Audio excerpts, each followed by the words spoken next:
Friends, आप प्रोटेक्स corporate solutions Vandana Raheja की YouTube videos को अपनी मनपसंद लैंग्वेज में सुन सकते हैं। इसके लिए आपको सेटिंग में जाना है, फिर वहां पर ऑडियो ट्रैक पर क्लिक करना है और वहां पर आपको अपनी मनपसंद लैंग्वेज को चूज़ करना है। देन आप हमारी यूट्यूब वीडियोस को अपनी मनपसंद लैंग्वेज में सुन सकते हैं। फ्रेंड्स, आप हमारे YouTube channel Protex corporate solutions Vandana Raheja को सब्सक्राइब कर लीजिए ताकि आपको टैक्स रिलेटेड अपडेट्स टाइमली मिलते रहें और साथ ही आप हमारे व्हाट्सएप चैनल को भी ज्वाइन कर सकते हैं, जिसका लिंक हमने कमेंट बॉक्स पे पिन कर दिया है ताकि आपके मोबाइल पर ही आपके टैक्स रिलेटेड अपडेट्स आ सकें और आप टैक्स रिलेटेड कंप्लाइंसेस को टाइमली कंप्लीट कर पाएँ। Hello friends, welcome back to our channel. Friends, आज के इस वीडियो में हम ये जानेंगे कि असेसमेंट ईयर 2025-26 और फाइनेंशियल ईयर 2024-25 की आप इनकम टैक्स के रिटर्न को कब फाइल कर पाएंगे। फ्रेंड्स, अगर आपने अभी तक मेरे चैनल को सब्सक्राइब नहीं किया है तो आप अभी कर दीजिए, क्योंकि इससे मुझे मोटिवेशन मिलता है आपके लिए ऐसे वीडियोज़ को आगे लाने के लिए। सो फ्रेंड्स, वीडियो स्टार्ट करते हैं। फ्रेंड्स, असेसमेंट ईयर 2025-26 के लिए गवर्नमेंट के थ्रू इनकम टैक्स के फॉर्म्स को नोटिफाई किया जाता है, जैसे ITR 1, ITR 2, ITR 3, ITR 4, ITR 5, ITR 6 and ITR 7। ITR 1 एक सिंपल फॉर्म होता है जिसमें सैलरीड इनकम होती है या फिर जिनकी इंटरेस्ट की इनकम होती है उनके लिए ये ITR 1 का फॉर्म होता है। ITR 2 फॉर्म उनके लिए होता है जिनकी कोई भी बिजनेस इनकम नहीं होती है, उनकी या तो कैपिटल गेन की इनकम होती है या फिर उनकी हाउस प्रॉपर्टी से रेंटल इनकम होती है। ITR 3 फॉर्म जो होता है ये बेसिकली बिजनेस के लिए होता है। ITR फॉर्म भी बिजनेस पर्सन्स के लिए होता है। ITR 5 और ITR 6 पार्टनरशिप फॉर्म और कंपनीज के लिए होता है। ITR 7 ट्रस्ट की इनकम टैक्स के रिटर्न्स के लिए होता है।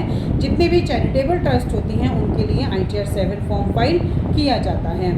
फ्रेंड्स, जब भी हमें अपनी इनकम टैक्स के रिटर्न को फाइल करना होता है तो सबसे पहले गवर्नमेंट के थ्रू हमारे फॉर्म्स को नोटिफाई किया जाता है, जो कि असेसमेंट ईयर 2025-26 के लिए अभी नोटिफाई नहीं किया गया है। और अगर गवर्नमेंट के थ्रू इनकम टैक्स के फॉर्म्स को नोटिफाई कर भी दिया जाए उसके बाद भी हम अपने इनकम टैक्स के रिटर्न को फाइल नहीं कर पाएंगे। उसका रीज़न ये है कि उसमें हमारी यूटिलिटीज़ आनी चाहिए, उसके बाद ही हम अपने इनकम टैक्स की रिटर्न्स को फाइल कर पाएंगे। यूटिलिटीज़ जो होती हैं वो 2 टाइप्स की होती हैं। पहली यूटिलिटी ऑफलाइन होती है, दूसरी यूटिलिटी ऑनलाइन होती है।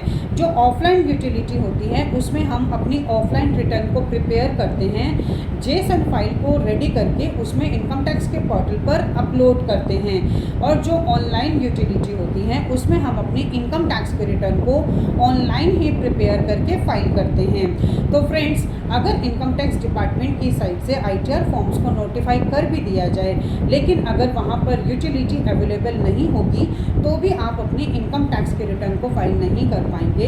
इसलिए इस बार इनकम टैक्स के रिटर्न को फाइल करना डिले हो जाएगा। फ्रेंड्स, अब अगर इनकम टैक्स डिपार्टमेंट के थ्रू आपके फॉर्म्स को नोटिफाई भी कर दिया गया है, आपकी यूटिलिटी को भी वहाँ पर अवेलेबल करा दिया गया है, बट उसके बावजूद भी आप अपने इनकम टैक्स के रिटर्न को 31 मई से पहले फाइल नहीं कर पाएंगे।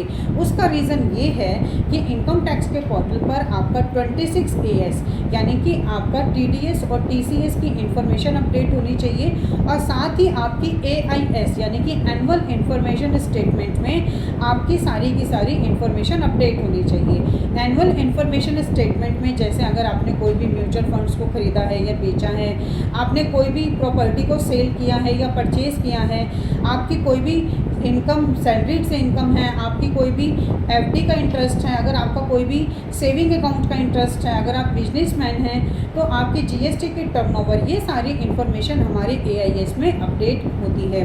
तो फ्रेंड्स, जब तक आपको आपके 26 AS में या फिर AIS में आपकी सारी इन्फॉर्मेशन अपडेट नहीं होगी तब तक आप अपनी इनकम टैक्स के रिटर्न को भी फाइल नहीं कर पाएंगे और ये सारी इन्फॉर्मेशन 31 मई के बाद ही अपडेट होती है। तो इसलिए आप अपने इनकम टैक्स के रिटर्न को 31 मई के बाद ही फाइल कर पाएंगे। फ्रेंड्स, आपको इन सारी इन्फॉर्मेशन के बिना अपनी इनकम टैक्स के रिटर्न को फाइल नहीं करना चाहिए, क्योंकि अगर आप ये सारी इन्फॉर्मेशन के बिना अपनी इनकम टैक्स के रिटर्न को फाइल करते हैं तो उस टाइम पर आपकी कोई भी मिस्टेक हो सकती है या कोई भी इन्फॉर्मेशन मिसिंग हो सकती है, जिससे कि इन फ्यूचर आपके पास इनकम टैक्स डिपार्टमेंट से नोटिस आने के चांसेस होते हैं, मिसमैच के नोटिस आने के चांसेस होते हैं। तो इसीलिए आप 31 मई के बाद ही अपने सारी इन्फॉर्मेशन को चेक करके मैच करके अपने इनकम टैक्स के रिटर्न को फाइल कीजिएगा, ताकि आपके पास कोई भी मिसमैच का नोटिस ना आए या फिर आपको मिसमैच की वजह से अपने इनकम टैक्स के रिटर्न को रिवाइज ना करना पड़े। फ्रेंड्स, आई थिंक ये इन्फॉर्मेशन आपके लिए काफ़ी यूज़फुल होगी। इसी तरह की इन्फॉर्मेटिव वीडियोस को कंटिन्यू देखने के लिए आप हमारे YouTube channel and WhatsApp channel Protex corporate solutions Vandana Raheja को सब्सक्राइब, लाइक एंड शेयर करना ना भूलें। Thank you.